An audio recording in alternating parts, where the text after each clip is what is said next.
All right, let's dive into the story of one of the most, well, dazzling and destructive figures in all of ancient history, the Athenian general Alcibiades. I mean, this guy had everything: looks, brains, wealth, you name it. He wasn't just a golden boy. He was really the golden boy of Athens. But here's the big question, right? If he was Athens' greatest product, why did he end up being the one to burn it all down? That's the real puzzle we're digging into. And you know, this isn't just about one guy's life. It's a much bigger story. A story about genius, ambition, and just how fragile a democracy can be. So, to really understand the tragedy here, we've got to go back to the beginning, back to the promise. And wow, what a promise it was.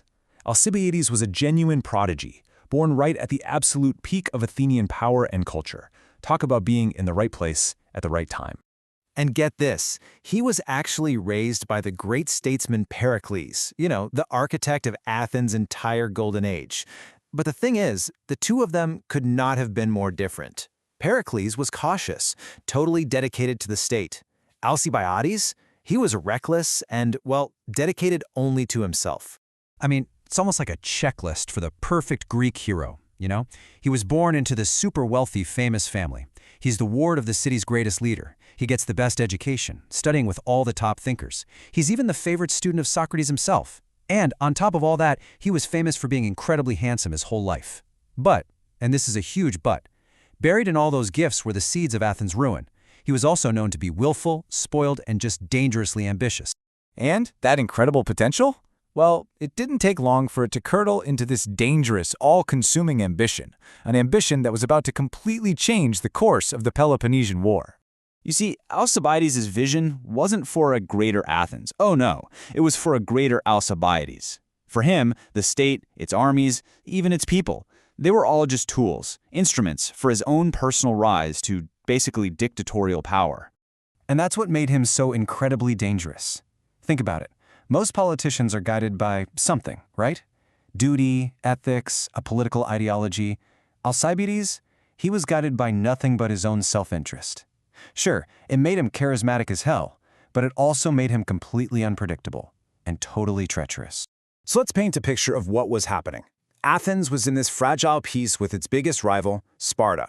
Things were stable, for the most part. But Alcibiades, he actively worked to tear that peace apart. He used all of his wealth, all of his influence to push for a new war. Why? Because he saw it as the only way he could get to the top. All of this ambition, all this scheming, it culminates in one of the most infamous military disasters in history, the Sicilian expedition. This was his grand gamble. This was the move that was going to make or break him. And as it turns out, Athens right along with him. And the opportunity, it came from a seemingly small-time squabble way far from home. A city over in Sicily asked Athens for some military help. Now, for most people in Athens, this was a distant problem, not really their business. But for Alcibiades, this was it. This was the opening he had been waiting for his entire life. Okay, so how on earth did he convince an entire city to back this massive, incredibly risky invasion? Well, it was a masterclass in manipulation. First, he created fear. He told everyone that Sparta and their allies in Sicily were about to attack them. Then he appealed to their greed, promising all these riches they'd get from conquering Sicily. Next, he offered them glory, this grand vision of an empire stretching all the way to Carthage and Italy. He basically took a dangerous idea and made it sound not just necessary, but like it was their destiny. But not everyone was fooled. His political rival, a much more cautious general named Nicias, he saw this expedition for exactly what it was, a total disaster in the making. He literally stood up and warned everyone that it would lead to nothing but financial and political ruin. But it was no use. The people were just completely captivated by Alcibiades' charisma.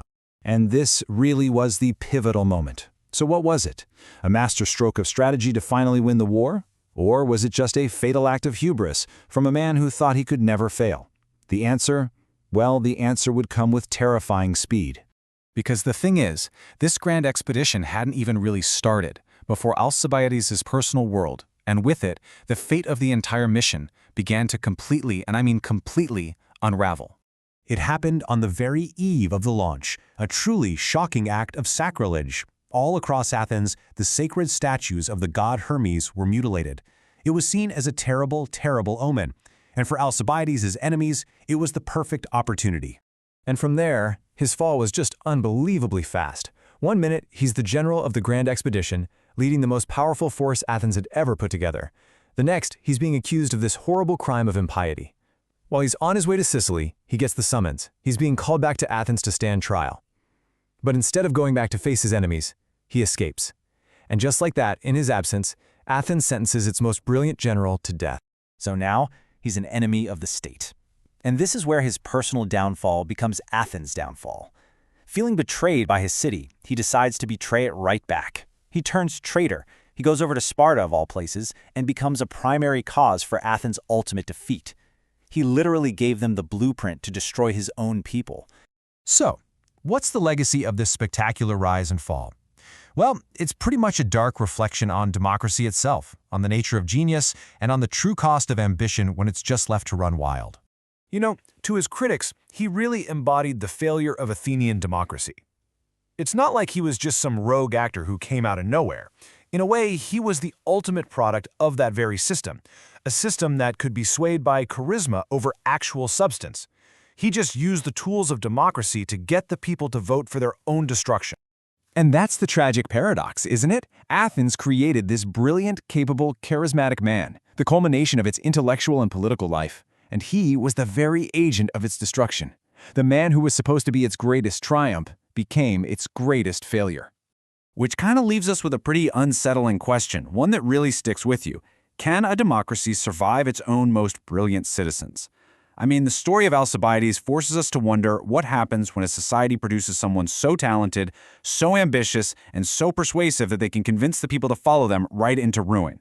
And that's a question that feels just as relevant today as it did way back in ancient Athens.